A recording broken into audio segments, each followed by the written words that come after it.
सेहतमंद, जिम्मेदार, निष्पक्ष रोहित सावल के साथ देखिए प्राइम टाइम।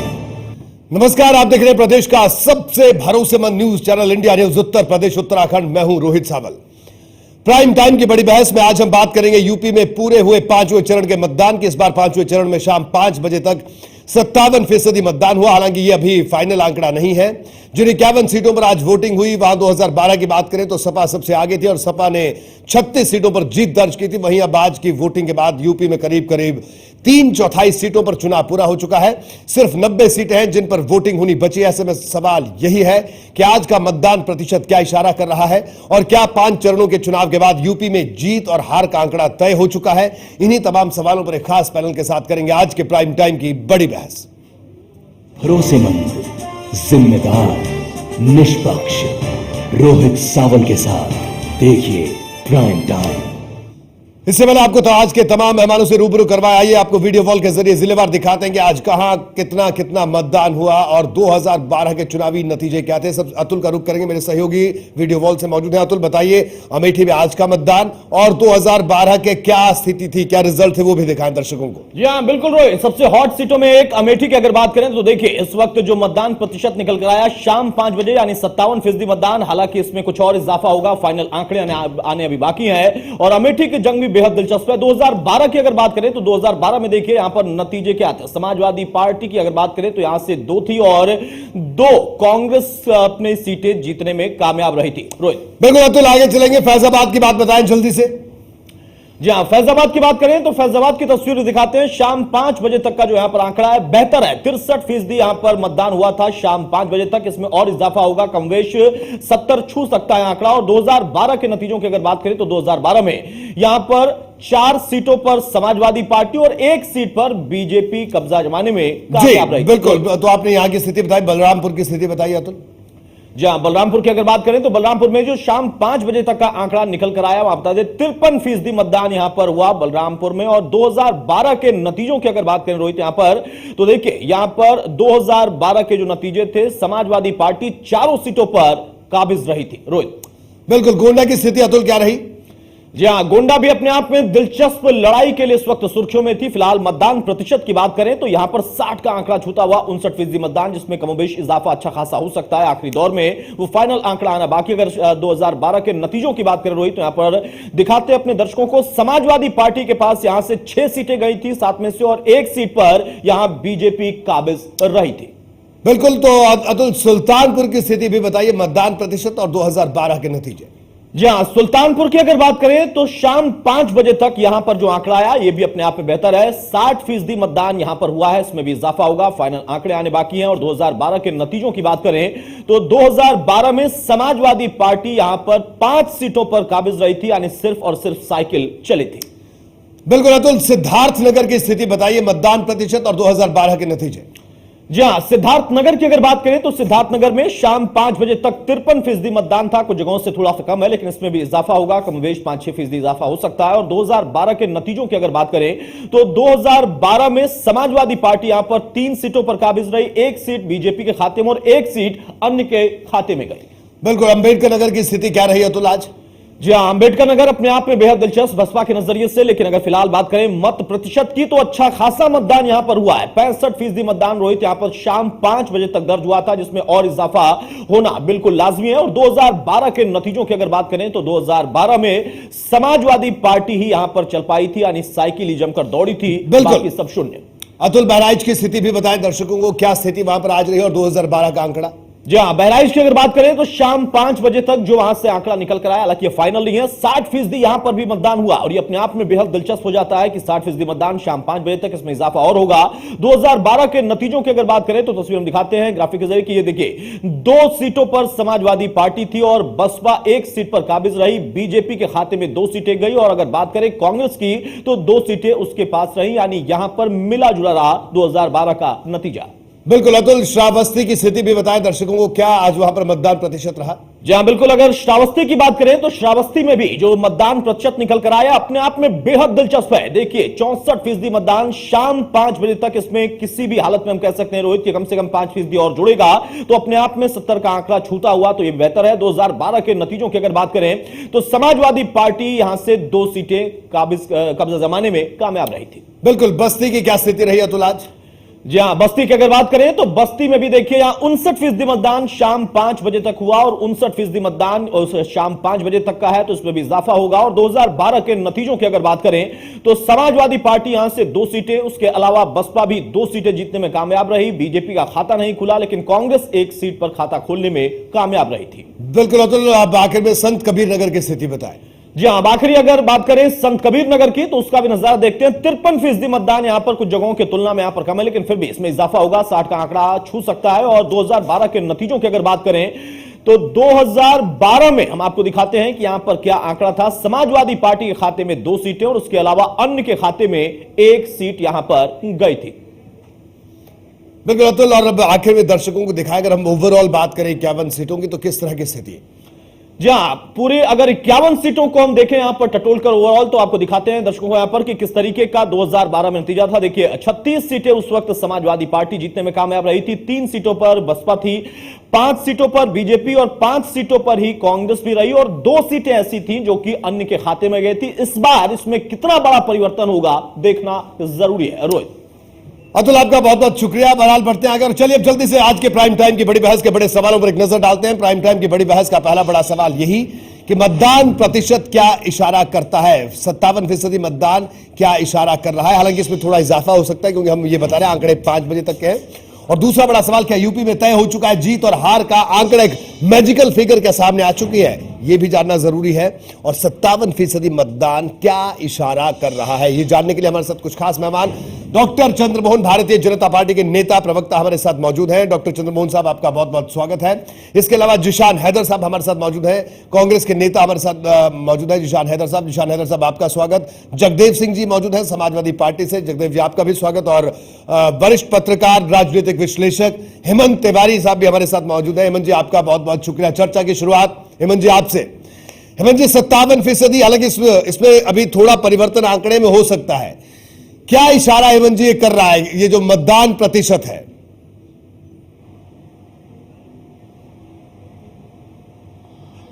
देखिए, मतदान प्रतिशत बहुत उत्साहजनक है, बहुत बढ़िया है और इशारे तो करता है। हालांकि हम इशारों की बात अभी कर सकते हैं और इशारा मान के चलिए, ऐसा मुझे लगता है कि जो आशंकाएं हम लोगों के बीच थी कि हंग असेंबली होगी, कोई जो मैजिकल फिगर है वहां तक नहीं पहुंच पाएगा, मुझे लगता है यह उस बात को नकारता है, यह प्रतिशत। बिल्कुल हेमंत जी, यही हम जानना चाह रहे हैं क्योंकि हम नतीजों पर तो अभी हम चर्चा और विश्लेषण नहीं कर सकते, लेकिन यही जानना चाह रहे हैं कि क्या जो बात आ रही है कि खंडित जनादेश होगा साहब, कोई वही 120, 130, 110 इसके आसपास सब पार्टियां रहेंगी, इस तरह की जो चर्चा है उन पर मैं आपका विश्लेषण जरूर जानना चाहेंगे। जी रोहित, ऐसा है, हम और आप राजनीति के पंडित नहीं हैं, न भविष्यवक्ता हैं, लेकिन जो स्थितियां परिस्थितियां होती हैं उसके आकलन का जो तजर्बा है उससे कुछ चीजें तो बड़ी साफ नजर आती हैं। आपको याद होगा 2012 में असेंबली इलेक्शन के दौरान जब इसी तरीके से लोग झूम के वोट दे रहे थे, नौजवान आगे आ रहा था, ये तय नहीं कर पा रहे थे लोग कि जो बढ़ा हुआ मत प्रतिशत है, जो युवाओं का मत प्रतिशत है, ये किसकी ओर जा रहा है। इस पर बड़ी बहस चली, बड़े तर्क हुए, बहुत बातें हुई, लेकिन इतना तो तय था ये तब्दीली का वोट है, ये परिवर्तन का वोट है। अगर परिवर्तन न भी हुआ तो ये किसी न किसी के स्पष्ट पक्ष का वोट है। तो इसलिए जो पंडित राजनीति के कहते हैं कि जनादेश खंडित होगा, पहली नजर में मैं सोचता हूं कि वो गलत है और सही है कि सरकार बनेगी, किसी न किसी की बनेगी। किसकी बनेगी? मुझे लगता है कि मर्यादा में रहते हुए इस पर टिप्पणी उचित नहीं है। बिल्कुल बिल्कुल। और जो आप अभी बता रहे हैं, मेरा अंदाजा है कि 60% से ऊंचे मतदान जाएगा। और आप देखिए, आपने देखा सुल्तानपुर जैसे जिले, सुल्तानपुर जिले का अगर पिछला आप ट्रैक रिकॉर्ड देख लें तो बहुत खराब रहा है, बहुत खराब वोटिंग होती रही है। 5 सीटें हैं, 5 की 5 सीटें समाजवादी पार्टी की थी, बाकी दलों का सुपड़ा साफ हो गया था। बल्कि यूं कहे कि इस पूरे चरण में 36 सीट बहुत बड़ी होती है। 36 और 5 मिला दें तो मेरे ख्याल में 41 सीटें, बल्कि 41 सीटें तो खाली अलायंस को अगर जोड़ दें तो उसकी रही हैं। लेकिन ये चुनाव थोड़ा विपरीत परिस्थितियों में हुए हैं। इशूज गौर हो गए थे, कुछ और चीजें थी जो काम कर रही थी। और मुझे लगता है कि चौथे चरण के पहले प्रधानमंत्री नरेंद्र मोदी की एक टिप्पणी जिस पर बड़ी चर्चा हो गई, मैं उस पर फिर दोबारा नहीं जाना चाहूंगा। और उसके 2 दिन बाद उसी का विस्तार जो भारतीय जनता पार्टी के राष्ट्रीय अध्यक्ष अमित शाह ने किया, ठीक उस जगह जहां आज मतदान हुआ है उसी इलाके में, ठीक है, इसका कहीं न कहीं से प्रभाव दिखाई पड़ रहा है। जो खबरें अभी बिल्कुल। तो एमएन जी, तो शुरुआत मतदान प्रतिशत का जो शुरुआती रुझान है, वही बात की वो इशारा, ये लगभग ये उससे ये इशारा हम कर बता सकते हैं कि इस तरफ इशारा करना है कि शायद जनादेश खंडित नहीं होगा। हंग असेंबली की बहुत ज्यादा संभावना नहीं है, हम ये बात कह सकते हैं मर्यादाओं में रहते हुए, क्योंकि बिल्कुल हम भविष्य वक्ता बिल्कुल नहीं है। बहरहाल, क्योंकि भविष्य वक्ता तो तमाम सियासी पार्टियों के नेता, क्योंकि हर पार्टी 300 से नीचे कोई अपनी सीट नहीं बता रही है। लेकिन यहां पर मैं आपके पास आऊंगा, जगदेव सिंह यादव साहब। जगदेव जी, क्या कहना आपका? क्या 2012 के प्रदर्शन को आप दोहरा पाएंगे? क्योंकि इस बात से देखिए, हम बिल्कुल व्यवहारिक दृष्टि से हम बात करें, स्थितियां परिस्थितियां बिल्कुल विपरीत हैं। जो भारतीय जनता पार्टी आज आंख से आंख मिलाकर आपसे बात कर रही है, मैं सियासी लिहाज से कह रहा हूं इस बात को, 2012 में वैसी स्थिति बिल्कुल नहीं थी। तो इस बार जो आंकड़ा है, क्या आप रिटेन कर पाएंगे उसे? एक बड़ी चुनौती नहीं मानते कि आप इसे रिटेन करना? देखिए रोहित जी, मैं कोई चुनौती नहीं मानता। और जिस तरह से हमारे मुख्यमंत्री ने पूरे उत्तर प्रदेश में सब वर्ग के लिए काम किया है, नौजवानों को रोजगार देने का काम किया है, लैपटॉप बांटने का काम किया है, महिलाओं के लिए काम किया है, पेंशन देने का काम किया है, किसानों के लिए काम किया है, मजदूरों के लिए काम किया है, कोई ऐसा व्यापारियों के लिए काम किया है, कोई ऐसा वर्ग नहीं जिसके हित में काम न किए गए हों। नहीं, एक वर्ग है। विकास के मुद्दे पे काम के बल पे अपने चुनाव में आए हुए हैं। वहीं सुनिए तो, वहीं भारतीय जनता पार्टी 3 साल इनके शासनकाल, इनको हुए सत्ता में आए हो गए, जो इन्होंने वादे किए थे, हमने सारे वादे पूरे किए, एजेंडा पूरा किया, उससे आगे बढ़े गए। भारतीय जनता पार्टी के नरेंद्र मोदी प्रधानमंत्री बने, इन्होंने जो वादे किए थे कि हम रोजगार देंगे, हमने रोजगार देने का भी काम किया। कोई रोजगार नहीं काम कोई दिया।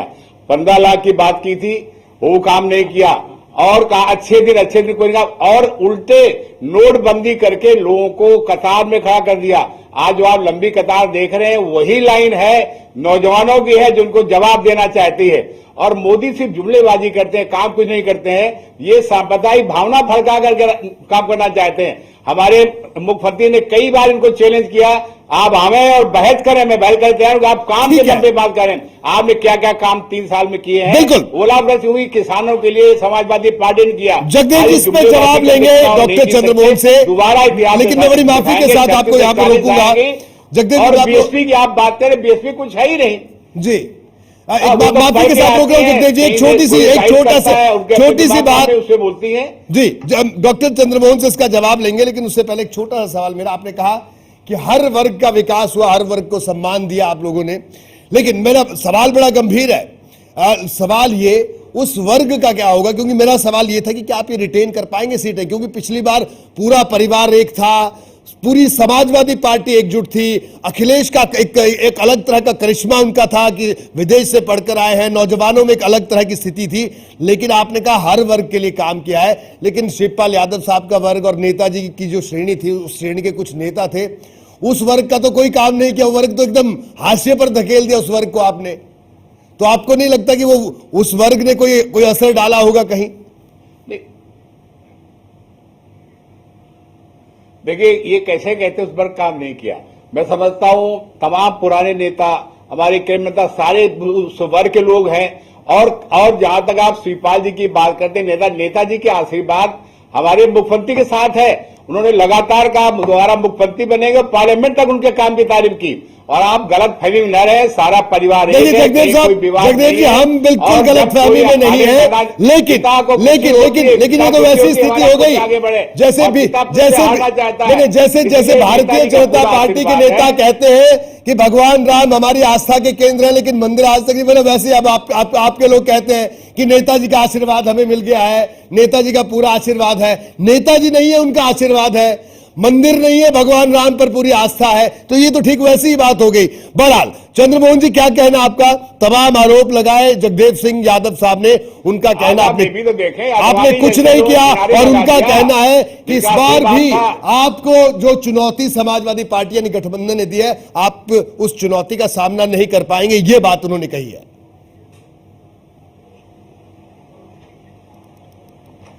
देखिए रोहित जी, ये जो 5th फेज का मतदान हुआ है और 51-52 सीटों का मतदान हुआ है, ये 51-52 सीटें वो सीटें हैं जिन्होंने जो वो परिचायक है सत्ता का। जब 91 में चुनाव हुआ तो इसमें से 40 सीटें हमारे पास थी, माननीय कल्याण सिंह जी मुख्यमंत्री बने। और उसके बाद में फिर मायावती जी को इस क्षेत्र से समर्थन मिला, इस क्षेत्र से अखिलेश जी को समर्थन मिला। आज उसी क्षेत्र में है और उस क्षेत्र की जो प्रस्थान बिंदु है, जो प्रस्थान का द्वार है, वो अमेठी है।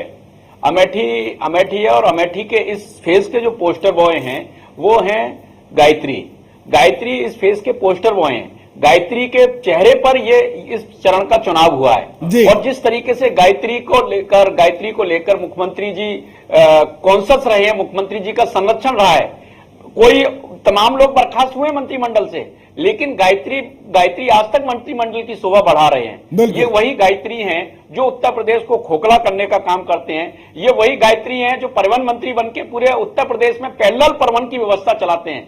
उनके संरक्षक अखिलेश यादव हैं। ये वही गायत्री हैं। आज लखनऊ के समाचार पत्रों में आपने देखा होगा कि उस जो पीड़ित बच्ची है उसके बयान, वो बेहोश है, वो परेशान है, वो हताश है, लेकिन इनको उसके दर्द का एहसास नहीं है अखिलेश जी को। और अखिलेश जी के संरक्षण के कारण एक अजीब तरीके का नौटंकी, क्योंकि मैं आऊंगा तुम मंच पे मत मिलना, वो रोना, वो एक अजीब तरीके का प्रपंच, जो प्रपंच समाजवादी पार्टी के अंदर हुआ वही प्रपंच है। और आज देखिए समाजवादी पार्टी की वो बात नहीं रही है जो समाजवादी पार्टी बनी थी। आज समाजवादी पार्टी का स्पष्ट डिवीजन है। लगातार खुद मुलायम सिंह जी ने स्वीकार किया है कि कांग्रेस से गठबंधन की आवश्यकता नहीं थी। अब मैं जोर देके कहूंगा कि जो भारतीय जनता पार्टी ने काम किए, देखिए हम तो ये नहीं कह सकते, समाजवादी पार्टी कह सकती है, अखिलेश जी कह सकते हैं। अखिलेश जी तो बड़े अजीब तरीके की बातें भी कह रहे हैं आज, क्योंकि मुख्यमंत्री हैं, उनके पास कहने का अधिकार है, तो वो कुछ भी कह सकते हैं। हम तो नहीं कहेंगे, हम तो कह रहे हैं कि हम समाजवादी, अखिलेश जी भी बड़ी बात कर सकते हैं, बड़ी बड़ी बातें, मोदी जी भी बड़ी बड़ी बातें कर सकते हैं, क्योंकि दोनों बड़े लोग हैं। बहरहाल मैं आपको रोकूंगा, जिशान हैदर साहब आपके पास आऊंगा। मोदी जी तो विनम्रता पूर्वक कह रहे हैं जिशान भाई क्या कहना आपका? पोस्टर बॉय, आपको समाजवादी पार्टी के जो बड़े समाजवादी नेता है अमेठी में, जो समाजवाद के अमेठी में झंडा बरदार हैं, गायत्री प्रजापति जी, और डॉक्टर चंद्रमोहन ने उन्हें सपा के पोस्टर बॉय की उपाधि भी दे दी। तो क्या आपको लग रहा है कि पोस्टर बॉय को आप वहां चुनौती दे रहे थे, उस चुनौती को आप दे पाएंगे? क्योंकि उन्होंने बहुत बड़ा कठोर मंत्रालय संभाला उन्होंने बड़े अरसे तक, इसलिए बड़े जुझारू है उसमें। नहीं रोहित जी देखिए रोहित जी देखिए, इस फेस के चुनाव के जो पोस्टर बॉय थे वो थे माननीय विनय कटियार जी।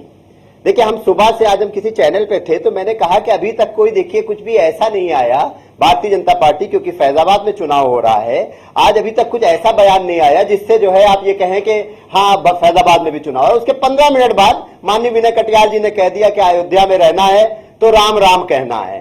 फैजाबाद और अयोध्या में भी जो सर्वे हुए हैं, लोग कहते हैं कि भैया हमको इस झगड़े से कोई मतलब नहीं, यहाँ सुख शांति से हम रह रहे हो, सुख शांति से रहने दो।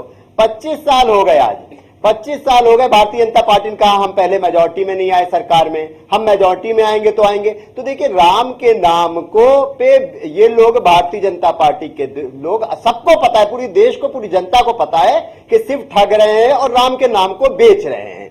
आज विनय कटियार जी ने बोल दिया ये चीज, उनको मालूम था आज का चुनाव हो रहा है, इतनी अति संवेदनशील सीटें हैं फैजाबाद की, और इस तरह का बयान देके उन्होंने अपना उल्लू सीधा कर लिया। तो देखिए ये ध्रुवीकरण की राजनीति भारतीय जनता पार्टी में शुरू हो गई है पिछले 10-15 दिन से। आप देखिए मोदी जी, अमित शाह जी किसी मीटिंग में आप 15 दिन में देख लिए कहीं नोटबंदी की बातें नहीं कर रहे हैं, ठीक है। कहीं विकास की, वो क्या कर रहे हैं, गधों पे बातें कर रहे हैं, वो एक दूसरे पे आरोप प्रत्यारोप की बातें कर रहे हैं। तो देखिए ये चीजें सारी सिर्फ और सिर्फ ध्रुवीकरण की, उनको मालूम है कि विकास उन्होंने किया नहीं तो विकास पे आदमी वोट क्यों देगा आज। और एक चीज और, जो आप कह रहे हैं कि इतनी लंबी लंबी लाइनें लगी, 57% वोट, तो देखिए ये वो लाइनें हैं जो बेचारे जो है नोटबंदी में लगे थे, आज वही लाइनें लगा के आज मोदी जी को इसका जवाब दे रहे हैं। और 11 तारीख को आपको इसका पता भी चल जाएगा, ठीक है। कि जो साइलेंट वोटर है इस बार वो, जिशान भाई, मैं आपको रोकूंगा एक बार फिर से। जिशान भाई, माफी के साथ आपको रोक रहा हूं, हेमंत तिवारी जी के पास चलेंगे। हेमंत जी, एक बड़ी बात अभी हमने बात की पहले दौर में, दूसरे दौर में गायत्री प्रजापति जी का जिक्र आ ही गया,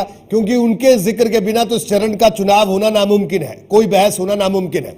लेकिन ये मैं आपसे जानना चाहूंगा, क्या लगता है आपको कि जिन पोस्टर बॉय की बात चंद्रमोहन जी ने कही, यानी गायत्री प्रजापति की, उनका इफेक्ट है, गायत्री इफेक्ट, यह अमेठी तक ही सीमित है, या इसका असर कहे या इसका खामियाजा कहे, ये दूसरी सीटों में भी भुगतना पड़ सकता है, या दूसरी सीटों में भी इसका लाभ मिल सकता है? किस तरह से आप देखते हैं, क्योंकि चुनाव से ऐन पहले जिस तरह की परिस्थितियां बनी, गायत्री प्रजापति गठबंधन के सामने अपने चुनाव लड़ रहे हैं, कांग्रेस के प्रत्याशी के खिलाफ चुनाव लड़ रहे हैं, तमाम तरह की स्थितियां, क्या कहना आपका?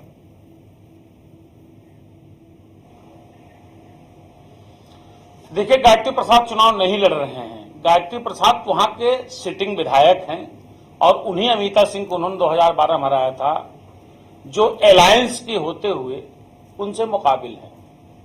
उससे ठीक सटी सीट है गौरीगंज। गौरीगंज के सिटिंग विधायक राकेश प्रताप सिंह हैं, चुनाव वहां लड़ रहे हैं, उनके खिलाफ मोहम्मद नईम चुनाव लड़ रहे हैं, जो अलायंस के पार्टनर हैं। माफ कीजिएगा, मुझे लगता है ये अलायंस कांग्रेस और समाजवादी पार्टी का न होकर के अखिलेश और राहुल गांधी का इंडिविजुअल अलायंस था क्या? आप सोचिए, संदेश गलत जाता है राजनीति में। जब पोलराइजेशन के एक वाक्य से संदेश खराब जाता है, खराब बात होती है, तो इससे संदेश अच्छा नहीं जाता। और ये वह जगह है जहां वस्तुतः कांग्रेस और समाजवादी पार्टी का जो गठबंधन है वो सार्वजनिक रूप से उसकी गांठें तार तार हो गई। आप सोच लीजिए, वहां अखिलेश प्रचार करने के लिए गए, वहां राहुल गांधी प्रचार करने के लिए गए।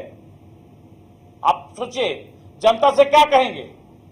ये जनता फिर वही समझेगी कि 1.5 महीना पहले कांग्रेस की जो विचारधारा थी अखिलेश यादव सरकार के प्रति, लगता कि उसमें बदलाव नहीं आया है। ये सब छोटी छोटी चीजें अगर समय से उसका मैनेजमेंट कर लिया होता, उसका कुछ समाधान निकाल लिया तो शायद बेहतर लड़ाई होती। नंबर 1, जो आपने गायत्री प्रसाद प्रजापति हल्के आदमी नहीं है रोहित, ये वही गायत्री प्रसाद प्रजापति हैं जिनको पार्लियामेंट्री इलेक्शन के पहले समाजवादी पार्टी ने उत्तर प्रदेश के सभी मंडल मुख्यालयों में रैली करने के लिए जिम्मेदारी सौंपी थी, ताकि जो कुहार, कहार, तुरही, निषाद जी, 17 पिछली जातियों के जी को एकजुट करने के लिए जी, तो बड़े नेता है अपनी बिरादरी के, समाजवादी नेता। लेकिन गायत्री जैसे कैरेक्टर का एक खराब संदेश जाता है, इसमें कोई शक नहीं।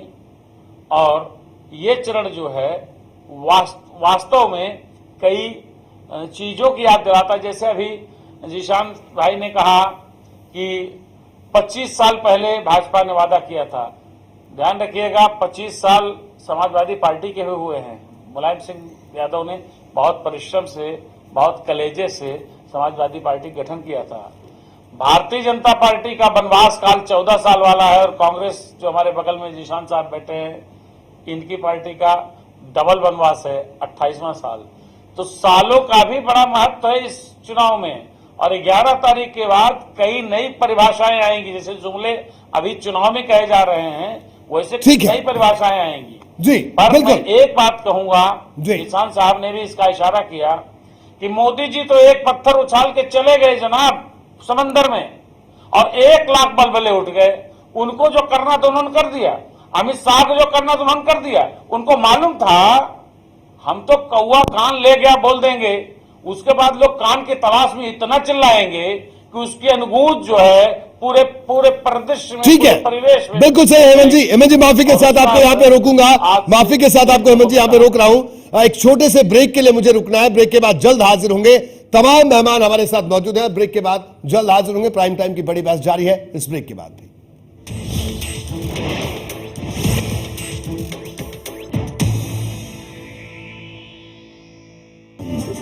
जिम्मेदार निष्पक्ष रोहित सावल के साथ देखिए प्राइम टाइम।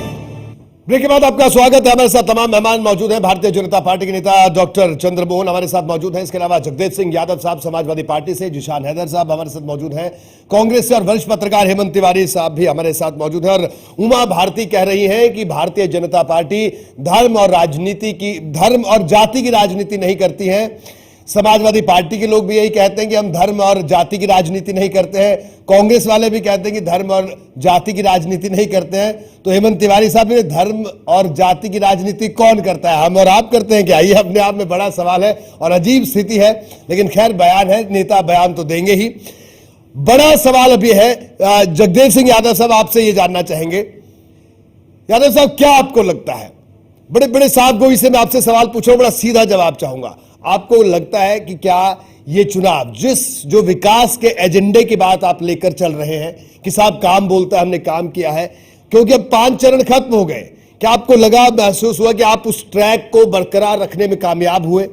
लोग उस तरफ सोच रहे हैं?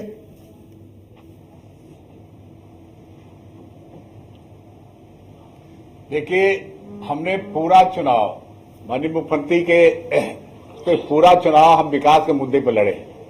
हमने जनता का विश्वास अपने विकास और काम के दम पे हासिल किया उत्तर प्रदेश की। उत्तर प्रदेश जनता जानती है कि जितना काम इस सरकार ने किया, इससे पहले तमाम सरकारें आई, किसी ने नहीं किया। और बेदाग जीवन है, निष्कलंक जीवन है, कोई उंगली उठाने वाला नहीं है। आज आप दूसरे पार्टी की बात करते हैं, हम भारतीय जनता पार्टी की बात कर लेते हैं। इन्होंने 3 साल में काम तो किए नहीं, महंगाई बढ़ा दी, रेल का किराया कितना बढ़ गया, भ्रष्टाचार की बात करते हैं, सीट बिना पैसे के टीटी देता नहीं है, रोजगार का कोई काम किया नहीं। और ये तानाशाही की बात करते हैं, इनके यहां तो 2 तानाशाह हैं। इनके प्रधानमंत्री से बड़ा कोई तानाशाह है, अमित शाह के बना कोई तानाशाह है। दोनों गुजरात के आके उत्तर प्रदेश में पार्टी में कब्जा कर लिया। आज वो बीजेपी का नाम नहीं लेता, आज अगर करता मोदी की बात करता, अमित शाह की बात करता है।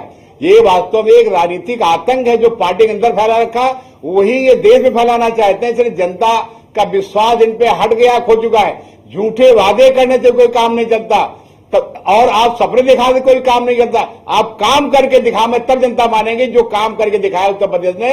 इसलिए मुझे पूरा विश्वास है कि उत्तर प्रदेश की जनता अगर चाहती है कि उत्तर प्रदेश का दोबारा विकास हो, और ऐसा मुख्यमंत्री उत्तर प्रदेश को मिला है। डॉक्टर चंद्रमोहन, क्या कहेंगे आप जगदेव सिंह यादव साहब की तमाम बातों पर? उन्होंने जो तमाम आरोप, सीधे आरोप लगाए, और ये चुनाव इसी तरह से चल रहा है, शुरुआत से पहले चरण से मैं देख रहा हूं। काम किया है, ये कहते हैं साहब काम बोलता है, आप कहते हैं कारनामा बोलता है, और बस यही सब चल रहा है। बात करते हैं, विकास की बात करते हैं, ये फर्क है समाजवादी जनता पार्टी। ठीक है, जगदेव जी आपको रोकूंगा जी।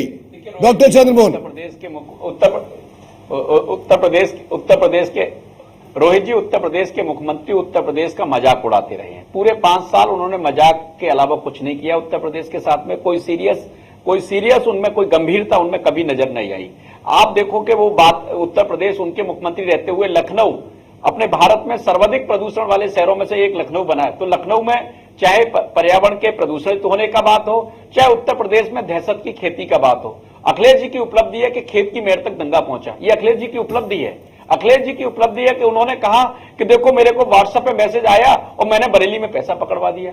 लेकिन पैसा आपने पकड़वा दिया, आपने कहा 1090 हमने चालू कर दिया, महिला उत्पीड़न बंद हो गया कि 1090 चालू होने के बाद? उन्होंने कहा कि डायल 100 हमने चालू किया, लगातार डायल 100 कहते हैं, और वो कल भी उन्होंने कहा डायल 100 है। मैं पूछ रहा हूं, लोग ये कह रहे हैं, जनता ये कह रही है कि 100 दबाने पर पुलिस आती है और 200 लेके चली जाती है। जहां इस प्रदेश की पहचान ये बनी है कि 100 दबाओगे तो पुलिस आएगी और 200 रुपए लेके चली जाएगी। आप बताओ, यहां पर मथुरा जैसा कांड होता है कि पुलिस की इतने पुलिस कर्मियों की हत्या कभी नहीं हुई, किसी रिज्यूम में नहीं हुई। यहां पर जितने पुलिस कर्मियों की हत्या अखिलेश जी के शासनकाल में हुई है, इतनी पुलिस कर्मियों पर कभी नहीं हत्या हुई है। एक अराजकता का कौन भूला है? हम और आपने चर्चा की है रोहित जी कि गाजियाबाद में एक कांस्टेबल कप्तान को चैलेंज करता है कि नहीं मैं हूं। तो आज यहां अराजकता के अलावा अखिलेश ठीक की है। कोई उपलब्धि नहीं है। आपने देखा कि जैसी परिस्थितियां बना के उत्तर प्रदेश में रखी हैं, इन्होंने कहा था कि हम किसानों के कर्जे माफ करेंगे, लेकिन कर्जे क्या उसमें भी इन्होंने केवल धोखा देना, चालाकी करना। अब कह रहे हैं हमने ये नहीं कहा था, हमने मजाक किया था। आप बताओ मजाक किया था? आप उत्तर प्रदेश की जनता के साथ मजाक कर रहे हैं। आप कम गंभीर हो गए मुख्यमंत्री जी, आपको गंभीर होना पड़ेगा। आप गायत्री प्रजापति भी आपका मजाक का नमूना है, बुलंदशहर रेप कांड भी आपकी मजाक का नमूना है। और जो इंस्पेक्टर मनोज ठीक है, चंद्रमोहन जी आपको रोकूंगा। विशान हैदर साहब, विशान भाई क्या कहेंगे आप? चंद्रमोहन, डॉक्टर चंद्रमोहन का आरोप है कि आप लोग गंभीर किस बात को लेकर हैं, आप लोगों का एजेंडा क्या है? कानून व्यवस्था की स्थिति बहुत खराब। हालांकि पहले आपकी पार्टी भी बात करती थी, ठीक है आप गठबंधन में है। क्या कहेंगे आप इन तमाम आरोपों पर, क्योंकि जवाब आपको भी देना है। मध्य प्रदेश बाकी आंकड़े देखिए कहाँ कानून व्यवस्था की। नहीं रोहित जी देखिए, चंद्रमोहन जी को तो देखिए हमें लगता है कि भारतीय जनता पार्टी और उसके किसी भी नेता को आज किसी भी तरह की बात करने के लिए हमें लगता है अधिकृत ही नहीं होना चाहिए। क्योंकि आपको आईएसआई के आपको पता होगा मध्य प्रदेश में अभी आईएसआई के आतंकवादी पकड़े गए हैं। मध्य प्रदेश में सीएम किसका है? भारतीय जनता पार्टी का। और वो सारे जितने पकड़े गए 3-4 लोग भारतीय जनता पार्टी के उसमें नेता थे। आप आईएसआई को लगातार, आप ये भी नहीं कह सकते हो कि हमने फंसवा दिया, कि हमारी सरकार थी। सरकार आपकी, आईएसआई के आतंकवादी पकड़े जा रहे हैं, वो भारतीय जनता पार्टी से संलिप्तता पाई जा रही, नेता है भारतीय जनता पार्टी के। तो भारतीय जनता पार्टी किस मुंह से बात करती है कानून व्यवस्था की? कानून व्यवस्था की ये बात करते हैं। कानून व्यवस्था पे आज देश में सबसे ज्यादा नंबर 1 पे कौन है? इन्हीं के दिए हुए आंकड़े, मध्य प्रदेश, छत्तीसगढ़, रायपुर। तो आप बात करते हैं। जब आप बोल रहे थे मैं नहीं बोला, आप जब मैं बोलूंगा तो आप बोल लीजिएगा उसके बाद। आप किस तरह से बात करते हैं? आप हरियाणा में आए, हरियाणा में आपने देखा क्या जाट आंदोलन हुआ, क्या क्या आपने बातें करी हो, उसके बाद कितने जान माल की हो, पैसे की हो, कितनी मौतें हुई। भारतीय जनता पार्टी जुमलों की राजनीति करती है। अभी इन्होंने कहा कि हम कर्जा माफी कर देंगे। आप अभी तक 3 साल में आपने क्यों नहीं कर्ज माफी किया? लगातार हम इसकी मांग उठाते आए हैं। आप फिर आ जाएगा, जहां चुनाव आएगा उसके बाद आप कह देते हैं जुमला है, चुनाव खत्म हो जाता है। बिहार इलेक्शन से पहले आपने पैकेज दिया, आज तक 1 रुपया बिहार इलेक्शन हार। जिशान हैदर साहब आपको रोकूंगा, वक्त कम है, वक्त कम है। इस बहस के लगभग आखिरी पड़ाव में हम लोग हैं। जिशान हैदर साहब आपको रोकूंगा, माफी के साथ। हेमंत जी 2 आखिरी सवाल, लेकिन उससे पहले एक सवाल का जवाब आपसे जरूर चाहेंगे। इस बार का चुनाव 5 चरण खत्म हो गए, जिस एंटी इनकम्बेंसी की बात होती है या कानून व्यवस्था का मुद्दा इस चुनाव से पहले जितना बड़ा था, जो चर्चाओं में था, क्या आपको नहीं लगता कि चुनाव में उतना बड़ा मुद्दा नहीं बन पाया? अगर नहीं बन पाया तो क्या स्थिति थी? क्योंकि चुनाव से पहले हर रोज इसी पर सवाल उठते थे, हर रोज इसी पर बहस होती थी। और रैलियों की भीड़ की बात करें तो जिस नेता की रैली देख लीजिए, हर नेता की रैली में जबरदस्त भीड़।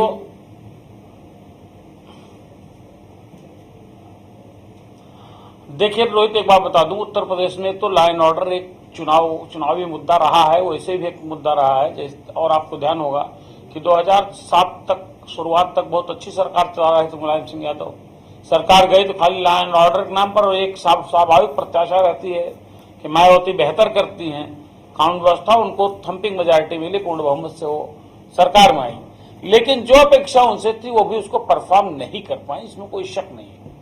और नतीजा क्या हुआ कि युवा जोश, अखिलेश का चेहरा, एक बड़ी उम्मीद, लोगों ने अखिलेश यादव को सर माथे पर बैठाया और बड़ा बहुमत मिला। इसमें कोई शक नहीं कि शुरुआती 1.5-2 वर्षों तक कानून व्यवस्था को लेकर के बड़ी दिक्कतें रही और अखिलेश यादव ने एक हद तक समझौता भी किया। लेकिन यहां कानून व्यवस्था जिसकी प्रत्यक्ष आलोचना होती है वो दूसरे दृष्टि से देखी गई। पुलिस ने शायद उतना आतंक नहीं मचाया, क्रिमिनल्स ने शायद उतना आतंक नहीं मचाया जितना समाजवादी पार्टी के कार्यकर्ताओं, उनके मझले स्तर के नेताओं, कुछ विधायकों ने जो स्थिति उत्पन्न की, वो मेरे ख्याल में अखिलेश यादव की छवि उनकी कोशिशों के सर्वथा विपरीत थी और इसको अखिलेश यादव ने महसूस किया। और आपने ध्यान दिया होगा कि एंटी इनकम्बेंसी तो उत्तर प्रदेश जैसे राज्य में मूलतः कानून व्यवस्था जैसे विषय को लेकर देखी गई है पिछले 2-3 चुनाव में। लेकिन इस बार अखिलेश यादव ने उसका एक दूसरा तरीका निकाला, उसको डिफ्यूज करने का, कि इन्होंने जिन विधायकों के यहां ज्यादा दादागिरी हुई थी, जिन्होंने आतंक मचाया था, ऐसे विधायक जिनके बारे में मंच से मुलायम सिंह यादव बोला करते थे, ऐसे विधायक जो कुख्यात हो गए थे, ऐसे नेता जिनकी इजाजत के बगैर वाकई एफआईआर नहीं लिखी जाती थी, अखिलेश यादव ने इस तरह की जो लोकलाइज्ड अलग अलग पार्ट की एंटी इनकम्बेंसी, इलाकाई एंटी इनकम्बेंसी थी, उसको डिफ्यूज करने के लिए ज्यादातर ऐसे लोग टिकट काटे और ज्यादातर ऐसे लोग बाहर किया पार्टी से, एक कोशिश की। लेकिन दिक्कत क्या हो गई कि नरेंद्र मोदी जो superstar campaigner Bharatiya Janata party के, अगर वो बदायूं में जाते हैं तो राष्ट्रीय, अंतर्राष्ट्रीय और प्रादेशिक बात तो करते हैं, वो थोड़ा लोकलाइज हो जाते हैं। और उनको आबिद रजा ने कैसे धर्मेंद्र यादव को गाली दी, क्या किया, डकैत बताया, खनन माफिया बताया, उसका भी इशारे में जिक्र करते हैं। वो गोंडा में जाते हैं तो वहां पंडित सिंह और नकल माफिया और इसका भी जिक्र कर देते हैं। तो अखिलेश यादव ने लॉ एंड ऑर्डर के साथ ही और जिन इश्यूज को लेकर के एंटी इनकम्बेंसी का असर दिखने का उनको अंदेशा था और उसको उन्होंने डिफ्यूज करने की दूसरी कोशिश की थी, बहुत स्ट्रेटेजिक तरीके से। ठीक है जी, उनकी स्ट्रेटेजी को डिफ्यूज करने के लिए नरेंद्र मोदी ने अपने भाषणों में, अपने अटैक में उन इश्यूज को उठाया जिसको लोग धीरे धीरे भूलने लगे थे। तो एक तरीके से मानिए कि अलग अलग पार्ट में, अलग अलग हिस्सों में जहां जहां मोदी गए और मोदी की तर्ज पर अमित शाह गए, अमित शाह को उतना गंभीरता से नहीं लिया गया, लेकिन मोदी अगर जाके बरेली में, बदायूं में, गोंडा में, जौनपुर में वहां की पुरानी घटनाओं का सांकेतिक तौर पर याद दिलाते हैं तो आप समझ लीजिए फिर वही। बिल्कुल हेमंत जी माफी के साथ आपको रोकूंगा। वार प्रतिवाद, स्ट्रेटजीज का वार जी। एक फाइनल कमेंट के लिए मैं आऊंगा सब। इसका नतीजा तो निश्चित रूप से आएगा। बिल्कुल। अखिलेश यादव ने संदेश दिया है ज्यादा लोगों को अलग करके जी। एक फाइनल कमेंट के लिए पार्टी निकाल के बहुत बड़ा संदेश दिया पूरे प्रदेश को जी। फाइनल कमेंट के लिए डॉक्टर चंद्रमोहन साहब क्या कहना आपका आखिर में? 5 चरण खत्म। एक वाक्य बोलूंगा जी, एक वाक्य बोलूंगा। अच्छा रोहित जी जी पहले चरण से ब्रज की भूमि से, क्रांति की भूमि से, मेरे 5 चरण खत्म हो गए। क्या उम्मीद आपको डॉक्टर चंद्रमोहन साहब? बड़े संक्षेप में, वक्त बहुत कम है, बड़े संक्षेप में 5 चरण खत्म हो गए, क्या उम्मीद? कितनी सीटें? संक्षेप में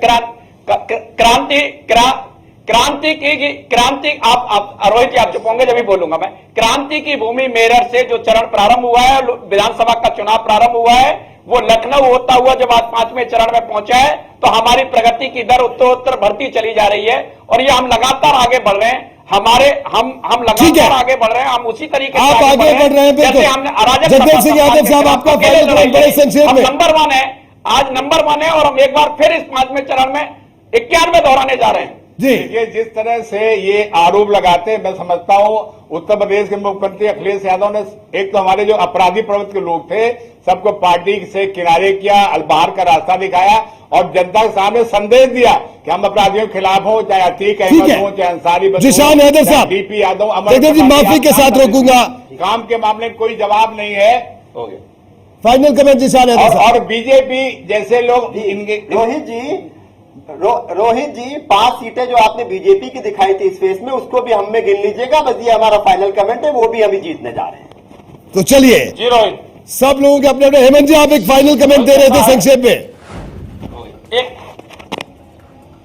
जी हेमंत जी, मैं यही कह रहा हूं कि 4 चरणों तक जो चीज दिखी नहीं, जिस पर हम लोगों ने बड़ी चर्चा की, चाहे मोदी जी का जुमला मान लीजिए, चाहे अमित शाह का उसके बाद उसका डीटो मान लीजिए, विस्तार मान लीजिए, वो चीज शुरू हो गई है जिसको हम लोग ध्रुवीकरण कहते हैं।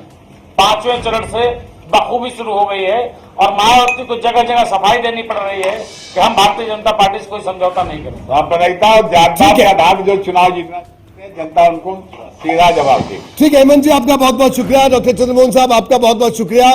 जगदेव जी आपका बहुत बहुत शुक्रिया। तिवारी साहब आपका भी बहुत बहुत शुक्रिया। तो बहरहाल रुकेंगे एक छोटे से ब्रेक के लिए। ब्रेक के बाद जल्द हाजिर होंगे, दिखाएंगे 6ठे चरण की तैयारी कैसे कर रहे हैं बड़े नेता।